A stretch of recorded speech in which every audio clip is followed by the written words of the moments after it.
But let's get to some of the fundamental development challenges that India faces.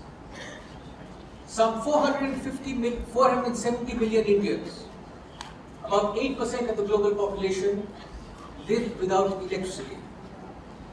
That's more than the entire population of Western Europe. Think of it. The moment the sun goes down, half the country goes entirely into darkness. There's no way that we are going to tell these guys, sorry, somebody has messed up, somebody else overseas has messed up with the atmosphere, so you guys have to remain in the dark for another century. Second, traditional biomass is the primary cooking fuel for 700 million Indians. What is 700 million? It's more than the entire population of Europe or of Africa. Cooking with biomass, what does it mean? Women and children spend long hours collecting fuel wood, grasses, animal dung to come and light a traditional cook stove. Emits plenty of smoke. It causes a lot of lung disease among women and children. It leads to the second highest. It's the second highest cause of mortality among women and children in India.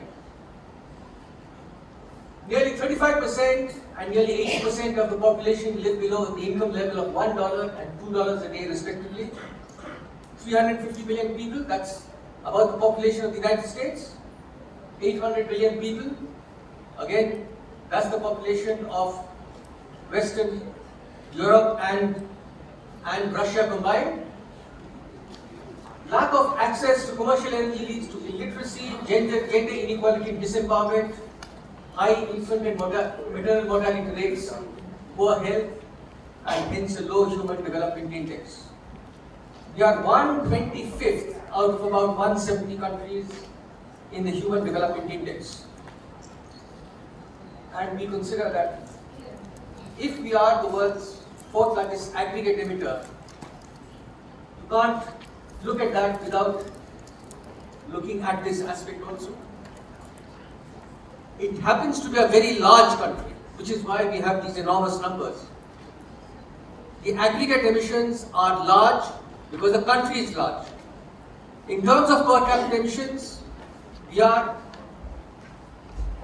125th out of the US. Okay. In terms of historical responsibility, much less than that. So as a consequence of all of these, our per capita commercial energy consumption is just a fifth of the world average. Not that of the United States, not that of Australia, not that of Canada. A fifth of the world average. 125th that of the US, and just a little more than a quarter that of People's Republic of China. It's a rather large country that we are frequently compared to. But our per capita energy use is just about a quarter of theirs. Now people have been speaking about India's rapid GDP growth rate. We are among the world's fastest growing economies.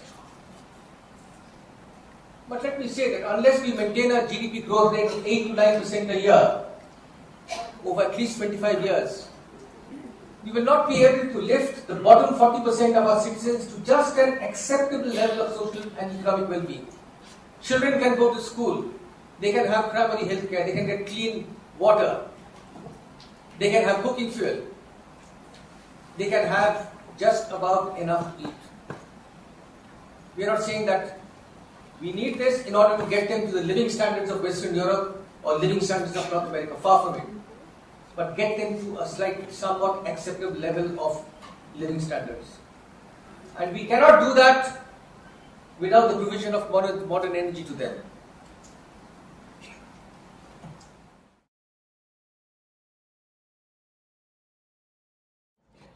Now let's talk of historical responsibility. The red lines are the countries which have positive responsibility. They have not lived within an allocation of environmental space at 2 tons per capita, which is what the 2 degrees centigrade stabilization target by 2050 implies. These are the countries which have negative responsibility. They have lived within this 2 tons per capita. An interesting point, there's a neat separation between developed and developing countries. All developed countries have positive responsibility. All developing countries have negative responsibility. But note, this is the United States, this is India, this is China. Either China or India has provided the entire environmental space used by the US. And China and India put together have provided the entire environmental space used by all the developed countries and then some. So if the world has not yet encountered runaway global warming, it is due to the fact that 2 very large countries have lived within their assigned environmental space. In terms of the shared vision, developed countries are generally focused on acceptance of a 2-degree maximum global temperature rise from pre-industrial levels without further qualification. And this would involve a reduction of GHG emissions to 50% of 1990 levels by 2050. The AOSIS has been overambitious. We heard one leading member of the AOSIS earlier today. And they want the stabilization should occur at 1.5 degrees centigrade and corresponding higher GHG reductions. Most developing countries, including India, have argued that any target of GHG stabilization temperature increase must be subordinate to a determination of equity in GHG mitigation across countries. Now let's look at equity. India and the People's Republic of China, their position is allocation of carbon space on the basis of equal per capita, accounting for historical responsibility. There is a difference also in the perceptions. Developing countries, including India, believe that this structure given in Article 11 imposes a responsibility-based paradigm on the financial mechanism as opposed to the traditional aid paradigm, which is premised essentially on just a common sense of humanity but without any acknowledgement of responsibility for the condition which is sought to be remedied by the assistance. But under the UNFCCC, it is based on the common but differentiated responsibility principle. Developed countries have a higher responsibility, and it is in order to address that responsibility that they require to provide the resources, and that is why the specific provisions are there in the UNFCCC. And India has indicated a 20 to 25% reduction in emissions intensity by 2020.